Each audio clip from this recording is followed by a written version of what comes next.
If you're looking for a way to get the heart rate up and a lower body workout, this is your jam. Set your timers to 30 seconds each, and we're going to start with our first complex move. We've got a total of 4 moves today. The first one is a curtsy lunge combined with a sumo squat.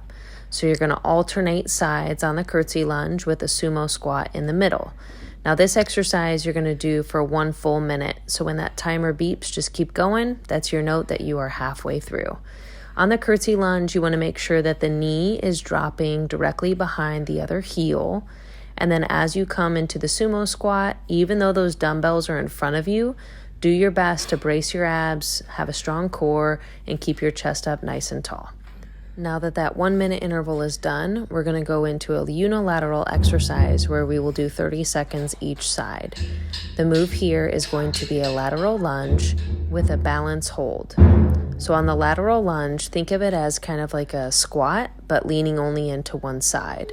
So your straight leg is for balance, your bent leg is doing a squat move where your hips go back and down, chest stays tall. As you push off that outer leg, you're going to bring the knee up to hip height and try to hold that balance. Feel all those stabilizer muscles working, as well as a really strong braced core to keep you balanced. 30 seconds on one side, followed by 30 seconds on the other side. Be sure in all these moves that your chest is up tall and your abs are braced to make that happen. Now to another complex move. This one will be again for 1 full minute, and we have some deadlifts here. So a single leg deadlift on one side with a Romanian deadlift or a standard deadlift transitioning into the other side.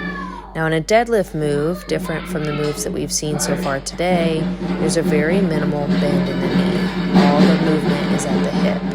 And notice the 2 options I've shown already. You can stagger the deadlift. That's going to be a slightly easier option, keeping that toe on the ground for balance. Or you can lift that foot all the way up for a single leg deadlift. That's obviously going to be much more difficult in a lot of ways, but especially being stabilized and not falling one way or the other. Do whatever option allows you to keep perfect technique and move at a fluid pace. Keep in mind with these deadlifts too that your back should be flat. So in that bent over position, you could balance a cup or a plate on your back. Moving into our final exercise, this one again is unilateral, so we'll have 30 seconds on one side followed by 30 seconds on the other. It's going to be a single leg marching hip thrust. So you start by driving the hips up like a glute drive and then lifting one leg so that the knee comes over the hip.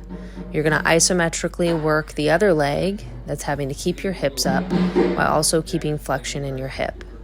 Keep your abs braced again nice and tight and drive those heels and shoulder blades into the mat. 30 seconds on one side followed by 30 seconds on the other. Be sure that you're keeping your hips square to the ceiling. Try not to lean into one side or the other as you lift that leg. That's going to really target all angles of the glute. Once you finish these last 30 seconds, that's 1 round complete. I would recommend resting for 30 seconds and then repeating 2 to 3 more times.